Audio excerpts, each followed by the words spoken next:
Olá, eu sou Silvia Garcia e está começando o SP Esporte. O esporte dá prazer e valoriza o corpo e a mente, desenvolvendo as capacidades físicas e motoras. Quanto maior for a experiência de uma criança no esporte, maior será seu desenvolvimento motor. E mais, o que esta criança não aprendeu no início do seu aprendizado motor, nunca mais irá aprender ao longo da sua vida. Pois é, o tema de hoje do nosso programa é Iniciação Esportiva Infantil. E para falar com a gente, nós temos aqui a professora de Educação Física, especializada em Pedagogia do Esporte, alguma coisa assim, Larissa Galati, mas a gente vai saber daqui a pouco, tá bom? E também a psicóloga Luciana Ângelo. Sejam muito bem-vindas. E eu já vou abrir esse primeiro bloco do nosso programa direto de Brasília. Porque ao vivo agora com a gente pelo telefone, nós temos o doutor Getúlio Bernardo Morato Filho, que é pediatra. Doutor Getúlio, o senhor me ouve bem? Seja muito bem-vindo. Obrigado, boa tarde. Boa tarde, convite. Boa tarde, colegas da mesa. Seja muito bem-vindo, então, para participar aqui do nosso programa SP Esporte, que hoje tem esse tema curioso, que a gente está falando hoje, na verdade, é sobre essa iniciação esportiva infantil. Do que a gente está falando, doutor? Olha, a iniciação esportiva, ela envolve, a gente envolve desde o esporte como o lazer, como o esporte também como uma atividade física que envolve um aumento do gasto energético da criança, além de outras valências como o desenvolvimento motor, o desenvolvimento psíquico. Então são estímulos que a criança pode ter na parte da infância. Outra coisa que a gente pode também trabalhar com a parte do alto rendimento, que geralmente os atletas de alto rendimento já se iniciam na atividade esportiva nessa idade. Isso é uma coisa bastante frequente. Quando a gente está falando sobre infância, de esporte, que idade que a gente está dizendo? A partir dos 4 anos, 6 anos, 10 anos? Qual é a idade que a gente está definindo nessa fase infantil? Na verdade, se a gente estiver falando de esporte como regra, a gente depende do entendimento de regras, porque o esporte ele envolve uma competição entre um grupo e outro, ou às vezes o esporte individual entre uma pessoa e outra. Então envolve um entendimento de regras. O esporte é uma atividade organizada e que visa uma determinada competição, não necessariamente um alto rendimento, mas pelo menos uma disputa entre determinados grupos. Ele pode ser utilizado como jogo ou como uma atividade realmente de desempenho. Então, quando a criança já entender um pouquinho de regras, isso é um pouquinho variável, mas a gente espera que com 4, 5 anos, às vezes você já consegue iniciar alguns tipos de esportes para a criança. Isso aí já dá para utilizar. Mas a atividade física em criança, a gente pode iniciar o quanto antes, melhor. Ok. Eu vou passar agora aqui a perguntar para as nossas convidadas aqui no estúdio também algumas coisas. Eu peço para que o senhor continue aí na linha ainda nesse nosso bloco, que eu ainda vou recorrer ao senhor com algumas perguntas, tá bom? Se o senhor estiver ouvindo aqui, pode participar também, interferir aqui com as nossas convidadas em alguma informação que o senhor queira acrescentar, tá bom? Na verdade, eu vou começar então aqui com vocês, Luciana, Larissa. Primeiramente, sejam muito bem-vindas ao nosso programa. E eu quero que vocês me ajudem junto com o doutor Getúlio, a entender do que a gente está falando sobre iniciação esportiva infantil. Ao meu entender, é quando eu começo a brincar de bola, de pega-pega, de corrida. Isso eu estou iniciado esportivamente, ou não? Quem responde? Vamos lá. Primeiro, obrigada, agradeço por estar aqui. Inicialmente, é importante a gente entender a iniciação esportiva do ponto de vista da educação física, por exemplo, é o primeiro contato sistematizado da criança com uma prática esportiva, né? Orientada normalmente por um adulto, né? que pode orientá-la nesse processo de iniciação esportiva formalizado, institucionalizado. De que esportes que a gente está falando? A gente está falando de qualquer esporte, né? Futebol, voleibol, handebol, atletismo, natação, hóquei, qualquer modalidade esportiva. É claro que o primeiro princípio da iniciação esportiva não é a criança quem se adapta ao esporte, é o esporte quem deve ser adaptado à criança. Adorei essa frase. Não é a criança que se adapta ao esporte. Exato. Mas o esporte que vai até ela. Exatamente. A gente tem que adequar pedagogicamente o esporte para que seja adequado, portanto, à prática da criança. Aí eu vou entrar numa outra pergunta para você, Luciana, que para mim é não teria por que a gente ficar discutindo isso aqui no programa sobre iniciação esportiva infantil se eu não tivesse uma informação que o estudo sobre esse tipo de iniciação esportiva na vida infantil de um ser humano pode mudar, como eu disse no início do programa, a sua vida adulta e mudar grotescamente, bruscamente. Esse estudo começou, me parece, nos anos 70 e eu acreditava que vocês, médicos, preparadores físicos, educadores, enfim, teriam uma vasta literatura para poder se apoiar, enfim, consultar. E não é essa a verdade. Você começou a pesquisar isso e encontrou uma grande dificuldade para desenvolver o assunto, não é? A gente tem alguns artigos já publicados na área da psicologia esportiva, em contribuição e com a contribuição dos educadores físicos. E nesse momento, não é, quando vocês entraram em contato com o artigo que foi escrito por volta de 2009, 2010, a grande questão... Seu artigo. Fui eu e mais outras duas colegas que escrevemos, elaboramos. Nós diagnosticamos que o psicólogo ainda era um profissional que pouco se envolvia com o trabalho interdisciplinar. Os conhecimentos eram mais relacionados aí, basicamente, a sistematizações, como a Larissa colocou, da própria pedagogia do movimento, a pedagogia do esporte. E o psicólogo estava, naquele momento, começando a se apropriar mais das questões que entrariam aí com uma forte tendência a checar a possibilidade da iniciação esportiva infantil, tendo uma consequência ao longo da vida, que é o treinamento que a gente fala ao longo da vida hoje, basicamente voltadas para as experiências que são as experiências iniciais das crianças com as modalidades. Uau, eu realmente não sabia dessa informação. Doutor Getúlio, o senhor ainda está na linha, né? Sim, estou aqui. Quando o senhor falou da capacidade motora de uma criança, o senhor consegue deixar mais claro do que a gente está falando? A capacidade motora é o movimento do corpo? O que é isso? Na verdade, são os diversos gestos esportivos que ele pode desenvolver. Então, por exemplo, se a criança brinca com bola, ela vai ter melhores, uma capacidade de preensão, de segurar essa bola de uma forma melhor, ela vai executar determinados movimentos de corrida, salto, ela vai ter um equilíbrio melhor, é uma parte que a gente chama de propriocepção, que é saber em que posição o corpo se encontra.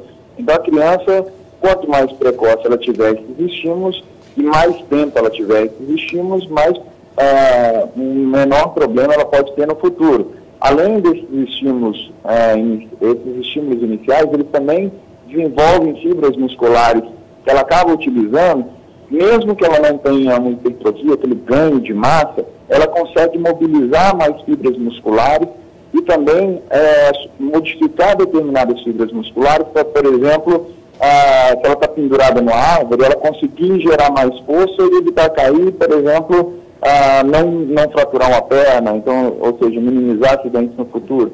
Então, quanto mais gestos ela tiver, é bem mais provável que no futuro ela vai conseguir executar, permanecer nessa atividade esportiva com um rendimento um pouquinho melhor. Então, ela consegue fazer mais movimentos, consegue... E isso vai gerar, com certeza, uma vantagem para ela também, e a vantagem na adolescência, ela acaba seguindo esse esporte, porque ela tem uma vantagem em relação às outras pessoas. Você acaba gostando também da atividade. Pois é, ótimo, ótimo. Aí quando essa atividade física ou esportiva não é desenvolvida na infância, o que eu posso ter lá no futuro, provavelmente não sei, tá? Eu estou chutando, doutor, de aprendizado. Eu posso, de repente, não conseguir dirigir bem um carro, porque eu não tive essa percepção de tempo e espaço com algum esporte na minha infância, ou eu posso, de repente, não saber dançar. O que é que vai interferir lá no futuro? E eu não consigo mais arrumar, né? Teoricamente, você talvez até consiga arrumar, mas você vai ter que gastar muito mais tempo para aprender a fazer isso. Então, nas fases iniciais, primeiro que você tem mais tempo para brincar, teoricamente, para executar mais gestos.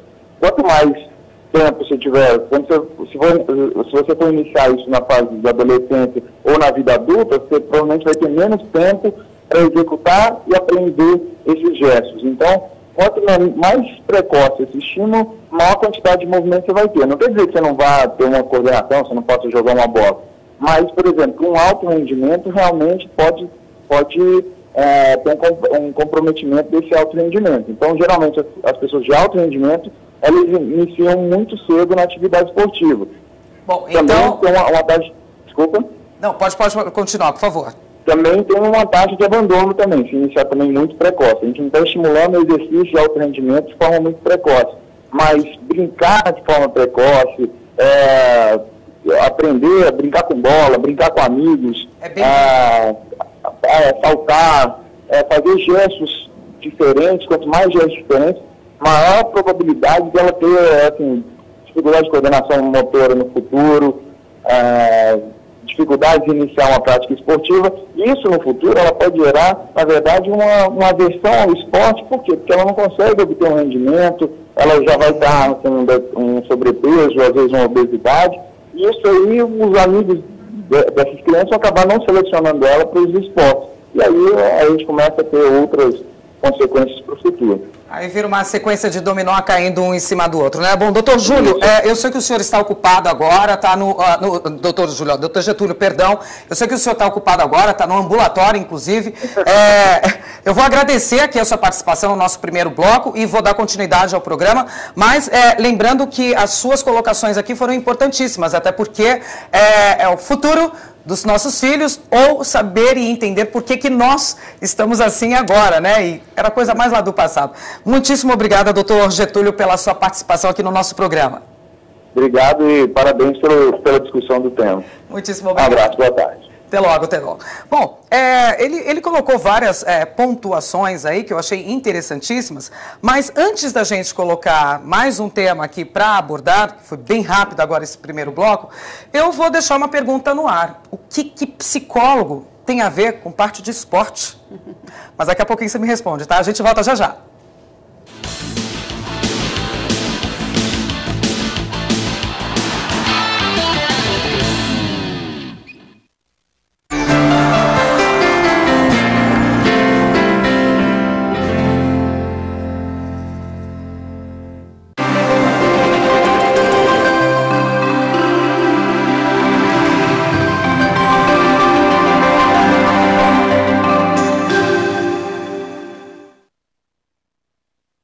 Não importa qual seja a temperatura ou época do ano, quando falamos de proteção solar, é preciso cuidado com a pele. A exposição ao sol forte pode causar envelhecimento precoce, queimaduras e o mais grave, o câncer de pele. Segundo dados da Sociedade Brasileira de Dermatologia, cerca de 90% das lesões que causam este tipo de câncer localizam-se em áreas do corpo que ficam expostas. Aqui no Brasil, são registrados mais de 100 mil casos de câncer de pele todos os anos. Por isso, além do uso do protetor, evite tomar sol entre 10 da manhã e 4 da tarde. Mesmo em dias nublados, não esqueça do filtro solar, além de se proteger com bonés, chapéus e óculos escuros. E para manter a pele saudável e bonita no verão, beba bastante líquido, além de, claro, passar protetor solar a cada 2 horas e com o fator de proteção superior a 15.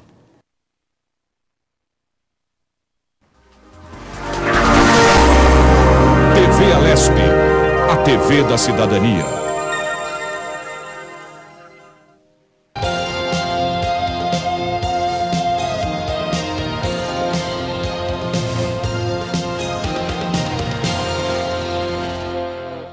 Dúvidas do eleitor. O que é o voto em trânsito? É uma iniciativa da Justiça Eleitoral que permite que pessoas que estejam fora do domicílio eleitoral votem para presidente e vice-presidente da República. Esse voto vai ser possível em zonas especiais instaladas em capitais e cidades com mais de 200 mil eleitores.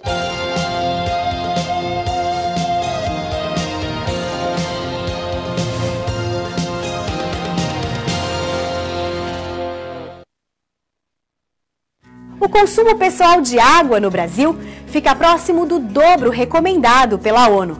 Algumas atitudes simples podem ajudar a reduzir o consumo. Evite banhos longos, feche a torneira enquanto escova os dentes e não jogue lixo no vaso sanitário. Na cozinha, enxague de uma só vez pratos e panelas. Para lavar o carro ou a calçada, não utilize mangueira. Usar um pano e baldes com água pode reduzir bastante o desperdício nestes casos. E procure usar a máquina de lavar roupas no máximo 3 vezes por semana. Desperdiçar água é jogar fora um precioso recurso natural e também um gasto desnecessário nas contas da casa. Essa é uma campanha da TV Alesp a serviço do cidadão.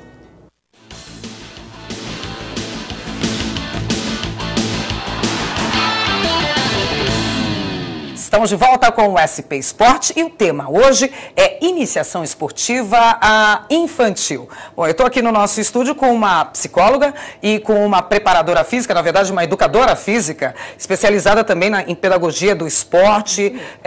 Larissa, do que a gente está falando? Pedagogia do esporte. Esporte é só jogar bola lá, marcar gol ou marcar ponto de saque. Tem pedagogia nisso? Tem sim. Olha só, o esporte, ele é um fenômeno sociocultural que veio crescendo muito nos últimos anos. Ele tem um valor social muito grande, né? Antigamente, quando a gente ia aprender esporte, eu aprendia só na rua, ou alguém que era um bom praticante me ensinava pela modelação, eu repetia o que ele fazia. Com o tempo, isso foi se ampliando, né? Hoje, o esporte ele é um fenômeno sociocultural muito poderoso, né? E está presente na vida das pessoas de diferentes maneiras. Portanto, iniciar uma criança no esporte não é só desenvolver ou ensinar gestos, é ensiná-la a conviver com o esporte. Onde que eu vou conviver com o esporte? Praticando, assistindo, sendo um árbitro, sendo um dirigente, sendo um pai que sabe apreciar um espetáculo esportivo de maneira adequada com o seu filho, sendo um torcedor que vai ao estádio e não quebra as cadeiras do adversário. Ixi, né? Então eu estou envolvendo uma área que... A iniciação esportiva ela é muito ampla e a pedagogia do esporte ela é justamente uma disciplina das ciências do esporte que se preocupa com esses processos de organizar, sistematizar, aplicar a prática esportiva e avaliar esse processo.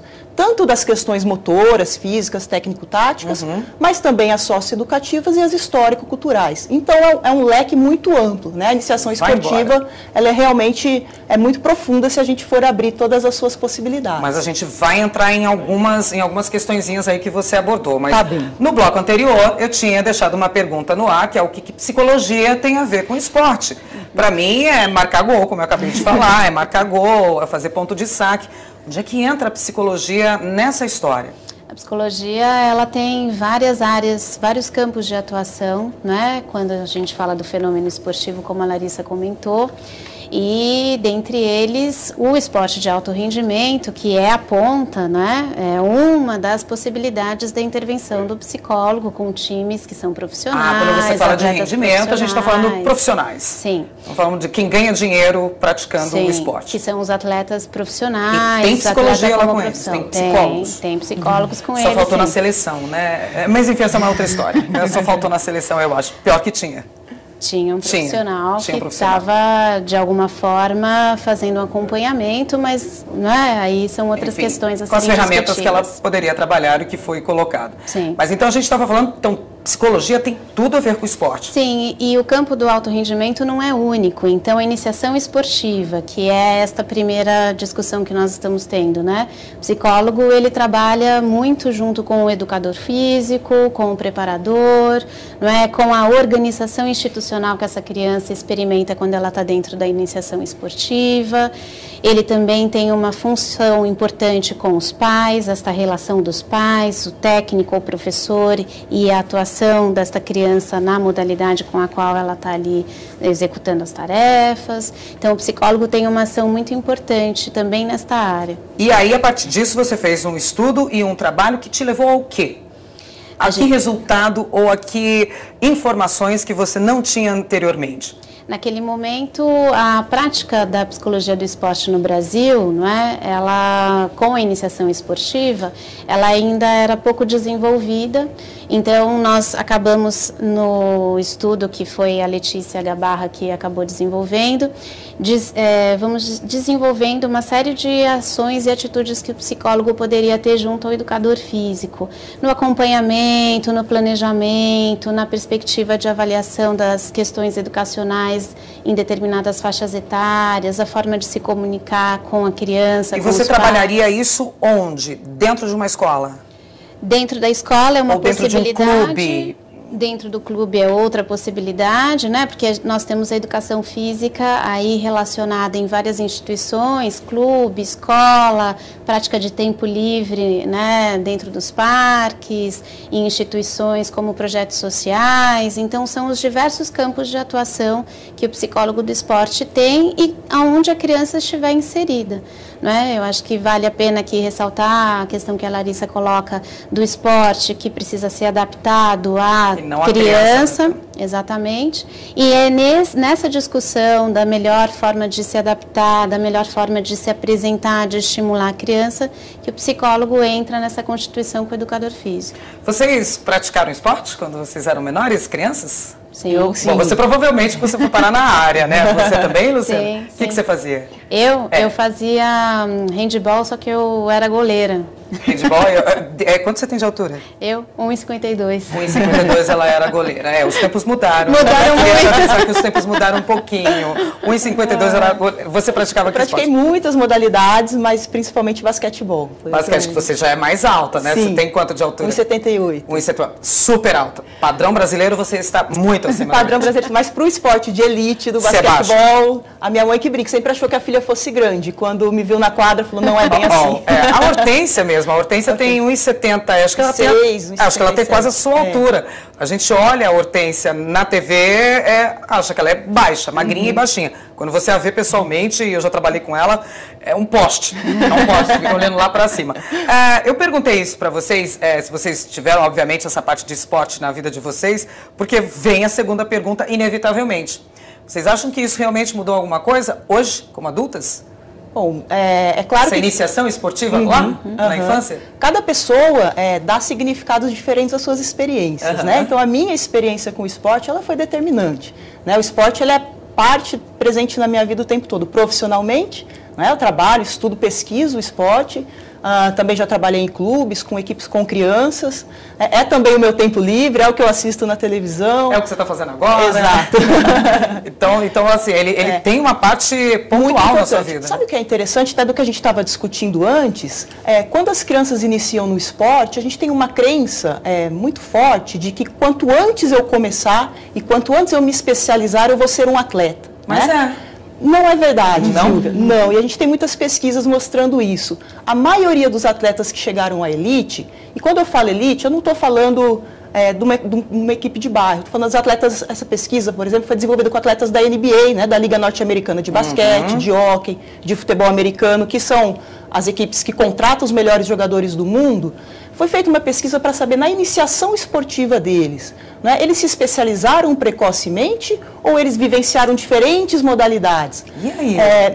Não tem os números exatos, mas mais de 70... muito enfatizado na faculdade, né? Que você ganha bolsa, inclusive, se você se destacar como atleta lá nos Estados Unidos, né? Exato. Isso também é muito interessante. Não sei como é que é no college deles lá. Entre educação e esporte, uma outra pegada. É uma outra estrutura, né, esportiva. Mas um dado interessante é que mais de 75% desses atletas não foram especializados nas modalidades que eles se tornaram atletas. Então, a gente praticar diferentes modalidades é importante para o desenvolvimento individual, para o desenvolvimento afetivo, para o desenvolvimento social, e é importante, inclusive, quando se pensa na formação de atletas.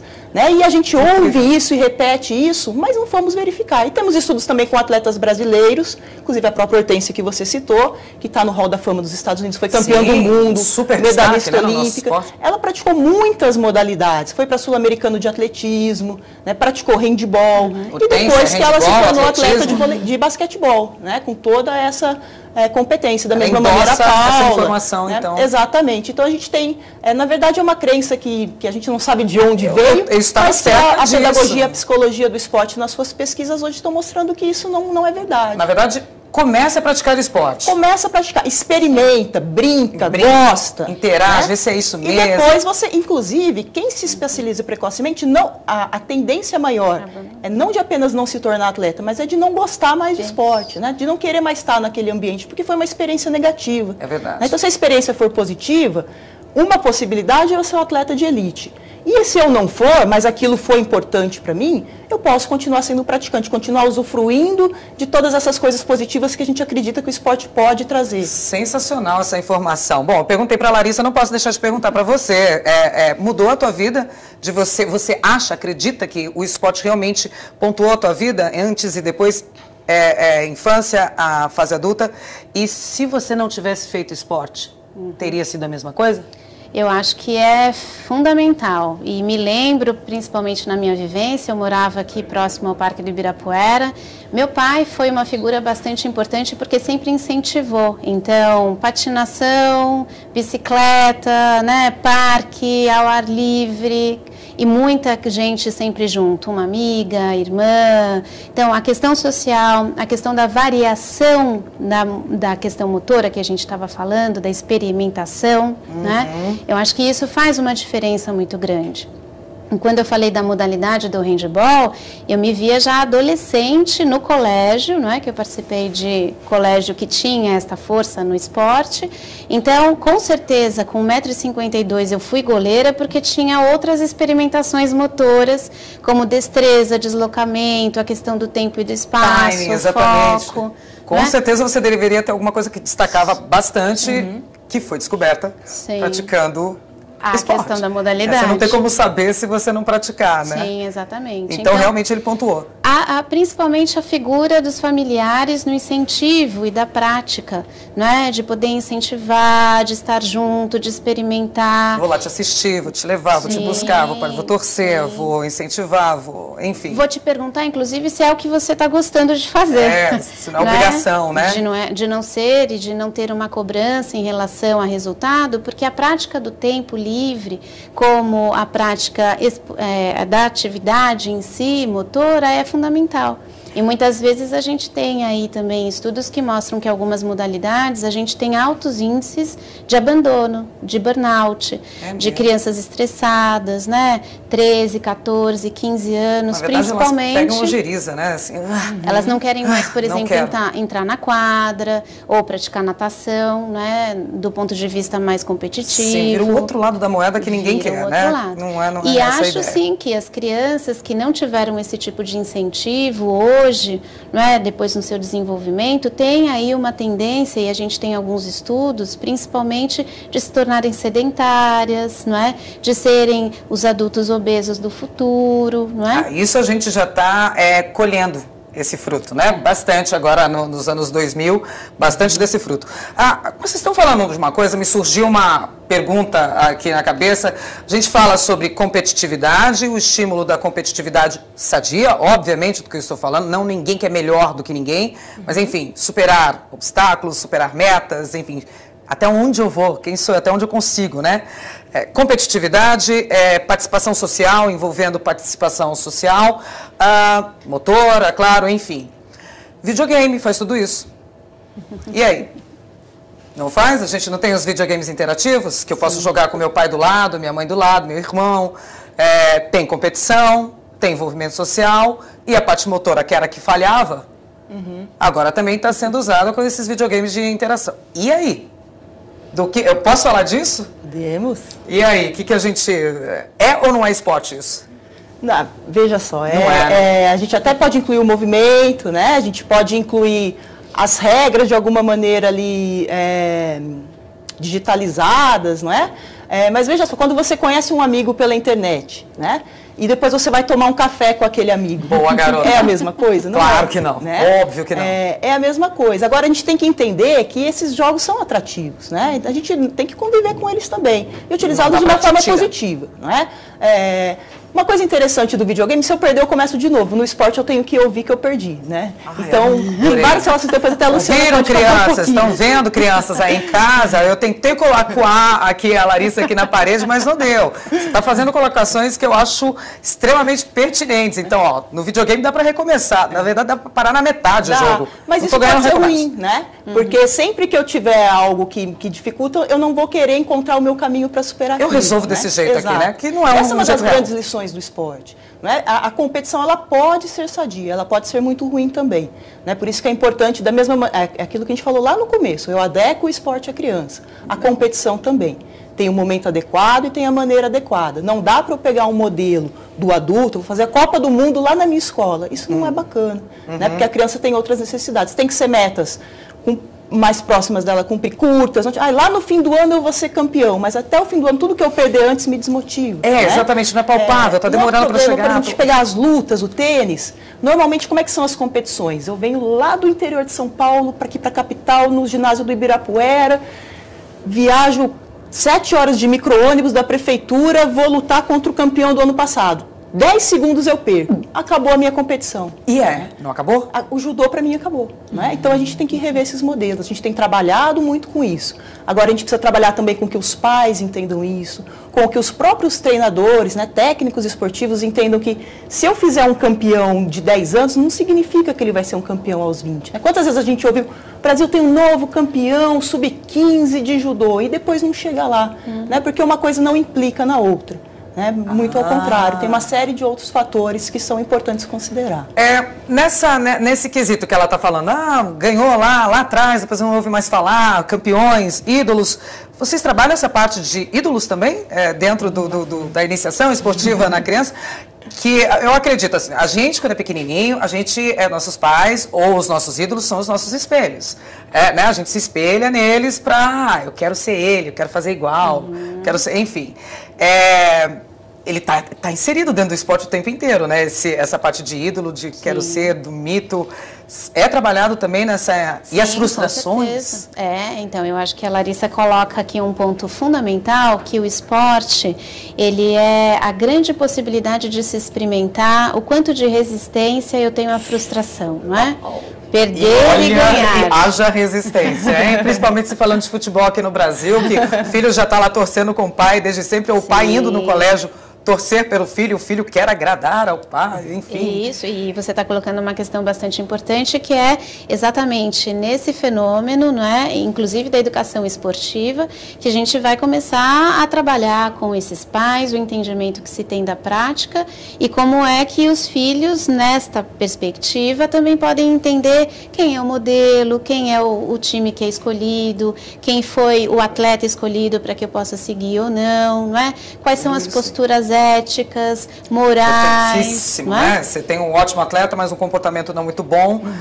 A referência fica meio riscada. Antagônica, né? Você tem que trabalhar exatamente com os conflitos, os papéis sociais. Então, o psicólogo tem sim este trabalho com a questão das possibilidades de quem é o modelo, por que é o modelo, como é que você trabalha com a questão da maturidade, em que fase, não é? Eu tenho um determinado modelo e depois por que eu penso em outro, o que é que me chama atenção, o que eu posso recuperar de bons exemplos, ou também das coisas que não deram certo, porque é no esporte que eu também vou aprender. Como recomeçar, e não é videogame, não é um game over, acabou totalmente. Né? Eu estava falando de espelhos, de a gente se exemplificar e ir atrás das pessoas. E quando a gente não tem essa herança na família esportiva? Eu venho de pais que vêm de uma época que não praticavam esporte. Eles tinham recreação quando eram pequenos, brincar de pega-pega, de esconde-esconde, de amarelinha, mas eu fui iniciada esportivamente na minha vida, através do colégios estaduais e através enfim, do estímulo da família mesmo. Mas e quando os pais, então, não têm a menor informação esportiva, geneticamente falando e socialmente falando? A gente pode ter filhos que vão dar certo aí? Não responde. Daqui a pouquinho a gente volta e a Larissa e a Luciana vão me ajudar a responder essa pergunta. Depois do intervalo, a gente volta já já.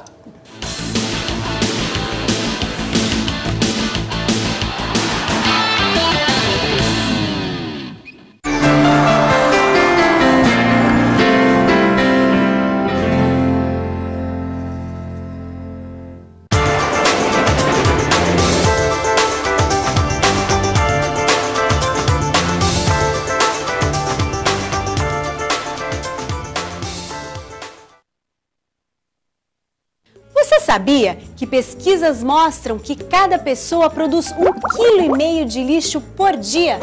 Para jogar limpo com as nossas cidades, não podemos jogar este lixo nas ruas. Quem atira papéis, embalagens e outros detritos no chão ajuda a entupir bueiros e bocas de lobo, provocando alagamentos em época de chuvas fortes. Isso também pode ocasionar a saída de ratos e outros animais do esgoto, facilitando a transmissão de doenças como a leptospirose. Procure sempre utilizar lixeiras nas ruas e nos ônibus. Não jogue sujo com a sua cidade. Lixo é sempre no lixo.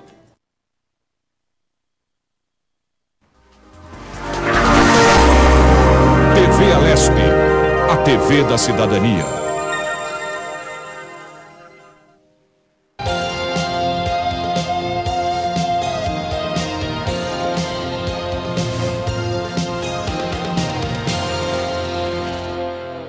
Com o passar do tempo, as urnas foram evoluindo. Madeira, metal, lona. Mas a Justiça Eleitoral pretendia dar ainda mais segurança ao processo de votação. Entre 85 e 86, o cadastro único e automatizado foi consolidado. Esse foi o primeiro passo para uma revolução que viria quase 10 anos depois, a implantação da urna eletrônica. Uma inovação que nasceu da necessidade de aumentar ainda mais a segurança do processo eleitoral. O uso de um teclado similar ao do telefone e de fotos dos candidatos foi uma forma encontrada para tornar o voto informatizado ainda mais simples. Hoje a urna é mais segura, dá até para identificar o eleitor pela impressão digital, uma evolução que seria difícil de imaginar em 1996.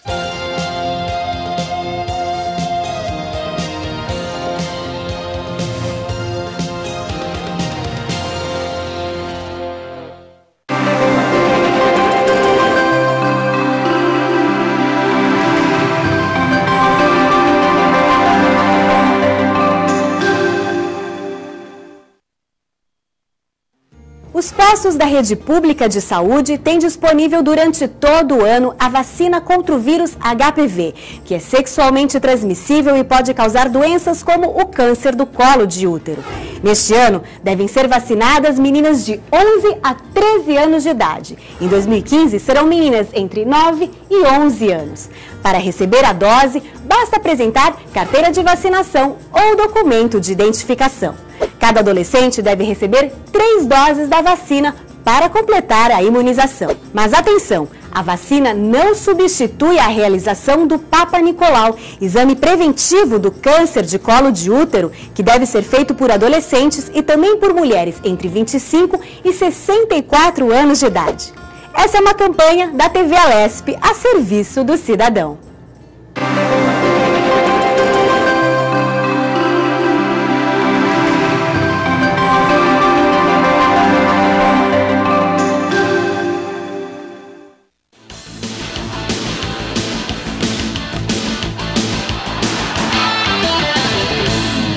Estamos de volta com o SP Esporte, com o tema hoje, iniciação esportiva infantil. No bloco anterior, eu deixei no ar a seguinte pergunta: se pais que não praticaram esportes ou não tiveram essa cultura de esportes, conseguem passar essa informação para os filhos? Ou se os filhos vão se desenvolver independentemente disso, esportivamente falando. E aí, Larissa, os meus pais não tinham nada de esporte. Meu pai nunca me levou em estádio, minha mãe era dona de casa. É dona de casa. Mas eles me iniciaram muito bem nos esportes. Eu agradeço imensamente aos dois. O meu pai, por exemplo, ele é palmeirense e me levou a assistir um São Paulo e Palmeiras na torcida do São Paulo. É muita vontade de fazer a filha gostar da coisa. Menina. Né? Menina. Então é uma prova de amor dessa, né? O que eu quero dizer mais mesmo, assim, se geneticamente lá. Isso vai interferir ou vai ajudar? Uhum. O gosto e a genética, elas não estão associadas, né? Tá. Mas o conviver, o teu interesse, o despertar a vontade para começar aquilo, pode ajudar bastante ter isso em casa, né? Agora, se eu não tiver em casa, eu posso ter esse espelho, essa referência em outros lugares. Na escola, na rua, no parque, no shopping, né? A gente tem que pensar que os grandes centros e nas cidades menores são experiências diferentes, né? A gente talvez tenha brincado nas ruas. Eu tive experiência de cidades menores, embora tenha sido criada em São Paulo, eu pude brincar na rua. Faz diferença na iniciação esportiva? Eu pude brincar na rua, pega-pega, esconde-esconde. A gente não tem esses números no Brasil, mas na América do Norte, em cidades não muito pequenas, mas em cidades medianas, entre 50 e 100 mil habitantes, em que eu tenho alguma estrutura e que eu tenho ainda essa liberdade de brincar na rua, de experimentar, é dali que sai a maioria dos atletas, inclusive. Curioso, né? Tudo que a gente acha que atleta tem que ir para o grande centro, tem que especializar. Doutrinada, aquela coisa regrada, exatamente. Não é isso que a gente está vendo ao estudar os atletas que chegaram lá. Gente, eu posso ser uma super atleta, então, é isso?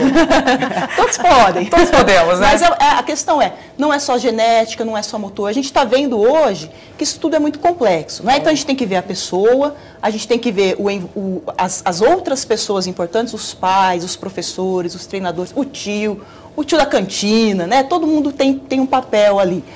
O ambiente, né? Eu ter acesso e isso ao longo do tempo. Então, por exemplo, o ambiente, né? Como você disse, às vezes eu não tenho referência em casa, mas eu tive aonde brincar, aonde experimentar as minhas valências corporais, como tive? Aonde conviver subir em árvore, descer, ele vai me Isso. pegar, eu tenho que sair correndo e medir esse tempo para ele não encostar a mão em mim. Exato. Sabe, então, assim, inclusive, realmente... a gente tem que resgatar essas atividades da própria cultura infantil e adequá-las ao esporte, né? Se a gente pegar um pega-pega, o que eu faço no pega-pega? Eu saio rapidamente, eu paro bruscamente e eu mudo de direção o tempo todo, observando diferentes elementos. É isso que eu faço para jogar basquetebol, voleibol, handebol. Né? Então, uma coisa ensina a outra. Eu vou até falar de mim aqui.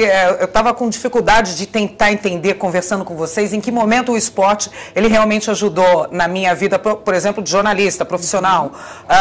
Eu fiz balé dos 7 anos de idade, quase até os 21 anos.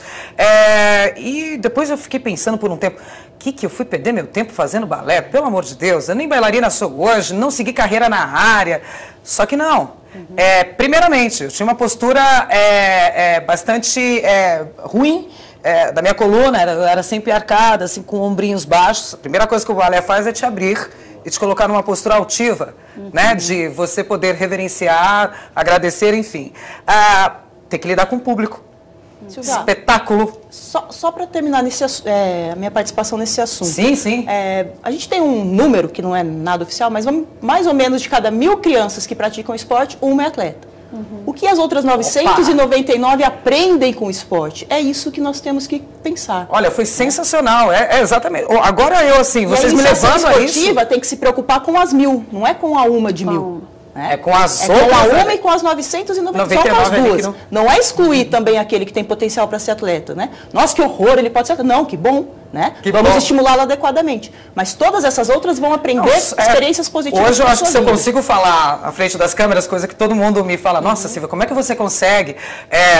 Graças ao balé. O balé foi alguma coisa que me ajudou bastante a não ter vergonha, a enfrentar público, falar com quem não conheço e falar corretamente, direito, enfim, levando alguma coisa para esse público que eu nunca vi. Então a gente vai falar também que recreação é muito bom, que a gente está falando desde o início desse bloco aqui. Recrear é uma prática esportiva também. A gente tem, a gente tem as experiências corporais que são fundamentais, não é? E nessa perspectiva, o brincar, não é? Que é poder ter experimentações corporais que são mais livres, que são as experimentações primeiras. Regras, né? Sem tantas regras no sentido de esporte formal. Sim, as formais, e que você pode ir modificando as regras. Ou fazer regras, exatamente. Sim. Inclusive até trabalhar com jogos que são mais cooperativos do que, enfim, competitivos. Então você vai conseguindo mesclar, não é, a questão da cooperação com a competitividade, outros valores, solidariedade. E as experimentações corporais, né, na nossa cultura, elas são interessantíssimas, né? Nós somos um povo basicamente vindo de etnias muito diferentes, então se a gente olha os indígenas, os jogos indígenas que nós temos, as danças indígenas, o ritmo, não é? Se a gente olha a raça negra, então toda a cultura de movimento, de dança, né, de som, né, a capoeira, ritmos. Então nós temos que fazer essas combinações e entender que a gente tem uma riqueza, né, uma possibilidade de desenvolver essas competências motoras e sociais que vem desta estimulação desde a iniciação esportiva infantil, mas até antes dessa iniciação esportiva. Então, antes de eu entrar na instituição que vai me moldar, que vai me trazer as regras, quanto lá aos 2 anos, 3 anos, 1 ano. Quando eu começo a fazer o processo de rolar como bebê, depois de engatinhar e andar, tentar se segurar nos móveis. O quanto eu tenho esse suporte e o estímulo, né? Porque tem muitas vezes que a gente vê os bebês cerceados, né? Colocados em andadores. Então facilitadores, né? A gente está falando lá, desde essa tenridade. Movimentação de sair do colo para começar a andar em cima de 2 pés. Processos fundamentais, como a Larissa falou, do correr, do saltar, andar de bicicleta.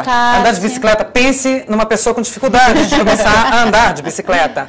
Porém, para mim foi um marco quando eu consegui tirar as rodinhas. Exatamente. Foi sensacional, porque eu vi as minhas amigas todas. Primeiro que eu ganhei bicicleta tardiamente, por questões financeiras mesmo, lá pelos 10 anos de idade. Né? As minhas amigas já andavam de bicicleta para cima e para baixo, e claro que eu andava na bicicleta delas. Mas eu tinha que ter rodinha, então só podia ir na da amiga que tinha rodinha. Mas quando saíram as rodinhas, foi uma conquista. Eu ganhei o mundo, agora assim, ninguém mais me segura. Equilíbrio, não é? Esse poder... associado a um movimento, e depois era, sem andar de bicicleta, não, agora vamos competir com a bicicleta, quem chega primeiro? Quem chega primeiro, quem consegue desviar melhor, realmente ele está inserido o tempo inteiro, não tem como tirar, né? Por isso que a iniciação é um momento importante de experimentar, e sobretudo de apreciar a prática esportiva, não é o momento de selecionar. Né? Não é momento de falar, você pode, você não pode. Não. E daí os pais, então? Vamos tentar concluir isso daqui. Vai que tem um pai, uma mãe assistindo e está com essa dúvida agora, com um filhinho pequeno ali, de 4 anos, 5 anos. Eu fiz isso, tá, gente? Eu coloquei meu filho, hoje ele já está com 19 anos, mas eu coloquei ele no taekwondo, porque eu achei que era melhor para ele. Ele nem passa perto do taekwondo hoje. Chegou a faixa marrom, quer dizer, ele graduou bem, ele nem passa perto, ele nem tá nem aí com o taekwondo. O negócio dele é skate, nada a ver. Eu escolher não é a pegada, então, né? Veja só, primeiro, para eu poder escolher, eu tenho que ter opções, né? Então eu tenho que praticar muitas coisas. Se eu só conhecer taekwondo, eu só vou gostar de taekwondo.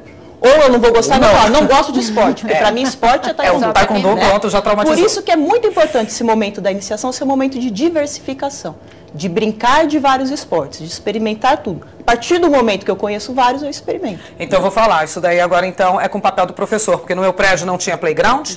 E eu morava já em São Paulo. Meu filho não teve a infância que eu tive de ter essa experimentação com as recreações que a gente teve na nossa infância. O papel do professor nesse momento é fundamental.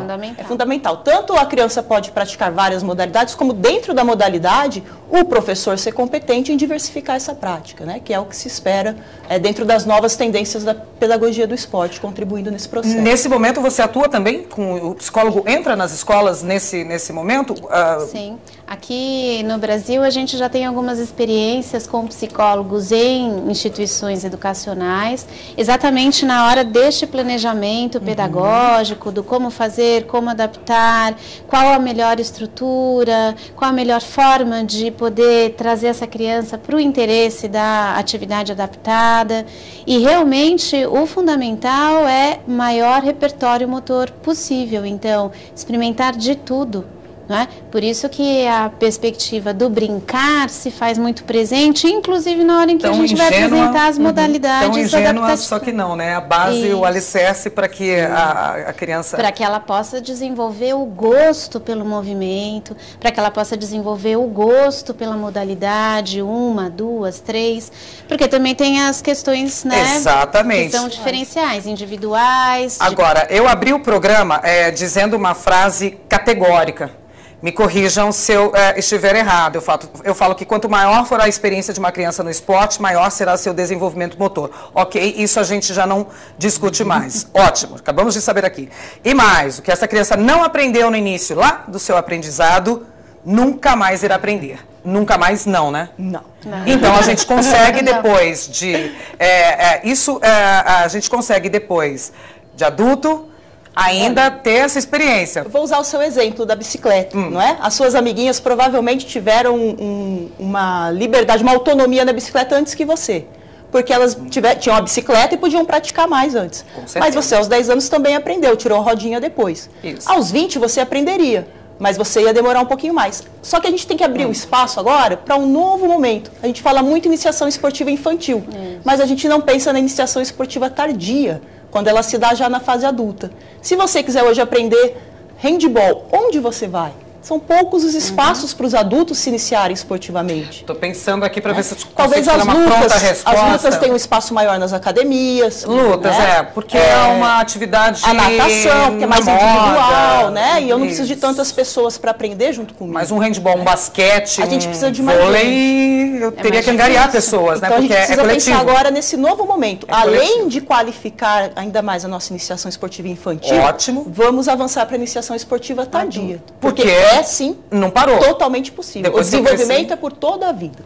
Mas eu vou ter mais dificuldade se eu não tiver iniciado esportivamente lá na infância. É possível, porque você não experimentou, né? A questão do processo, ela vai se dar de uma forma diferente, né? Não ter expectativa de que seja num processo de rápida aprendizagem. Mas aí eu vou falar que o papel de vocês duas vai ser divisor de águas, porque você de me convencer que eu consigo e ela também, né? Uma criança, às vezes, ela demora dos 6 aos 12 anos para aprender uma modalidade, porque ela primeiro brincava na rua e tal. E a gente adulto quer em 2 aulas ir lá, o professor, eu quero sair Michael Jordan, né? Quero sair Oscar Schmidt. Perfeição. E não é assim. Perfeição. É óbvio, meu crivo não é baixo, meu crivo não é baixo.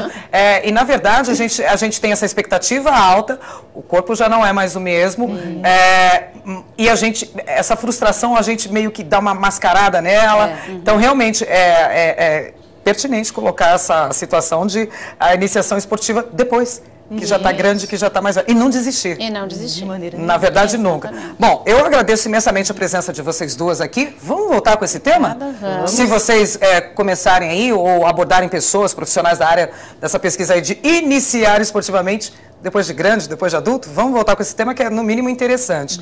E agradecer, obviamente, a presença de vocês duas. E se vocês quiserem fazer a colocação de vocês final, por favor. Eu quero agradecer em meu nome, em nome da Faculdade de Ciências Aplicadas da Universidade Estadual de Campinas, né, a FCA Unicamp, e nos colocar sempre à disposição para debater esse assunto, que é super pertinente, na expectativa de que mais crianças tenham experiências positivas com o esporte. A gente agradece, por favor, Luciana. Eu também gostaria de agradecer o convite em nome também da Associação Brasileira de Psicologia do Esporte, e dizer que agora o nosso desafio é realmente incentivar não só as crianças, mas os adultos à prática esportiva. O importante é se movimentar. Vamos embora. Se é para falar de esporte, vem no SP Esporte, que não tem problema. Aqui a porta vai estar sempre aberta. Muito obrigada mais uma vez a presença de vocês duas. E o SP Esporte vai ficando por aqui. A gente tem um encontro marcado no próximo programa. Até lá. Tchau.